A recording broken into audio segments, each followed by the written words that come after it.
Hello, sweet team. Welcome back to my channel. This is Sweet Achille, and I am back with a re-upload of this super healthy fufu slash banku recipe for you all, whichever you choose to call it, fine by me. So here I have a 1 pound Goya bag of bulgur wheat. I'm going to transfer it into my blender and I'll blend it into flour. Now my Vitamix came with a dry blender jar, so that helps. You can use the regular jar, it'll do the work perfectly. If you don't have a Vitamix, please do not go out and get one. You can use your regular blender for this. Some of them may be able to blend it dry, but if not, add a little water. Just use the amounts that you would be using to make your fufu or banku and blend it. And just like that, I have my homemade bulgur wheat flour. You can use it not just for fufu or banku, but also for porridge and for baking as well. Okay, next in a pot, add in some water, bring it to a boil. Once it comes to a boil, we'll whisk in our bulgur wheat flour.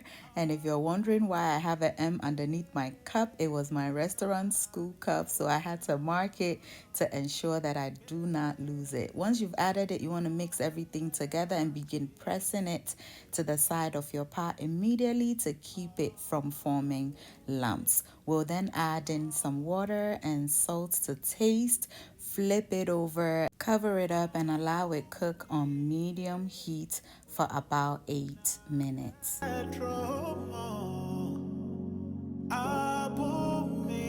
Back to check on our fufu slash banku.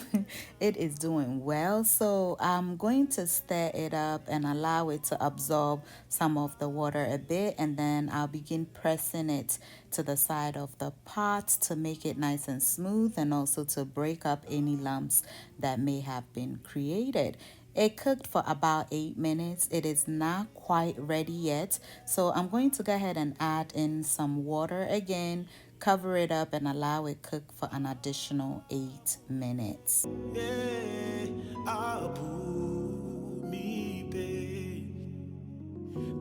Now, don't be alarmed of the amount of water that I'm using. Bulgur tend to take a lot of water. So if you don't intend on eating it immediately, you want to make it nice and soft, because by the time it cools down, it'll be quite solid. So this texture right here was just perfect, and now it is ready. Using a lid, I'm going to shape it into a beautiful ball that will be appealing to the eyes. Now this went well with palm nut soup, groundnut soup, and okra soup. It wasn't too okay.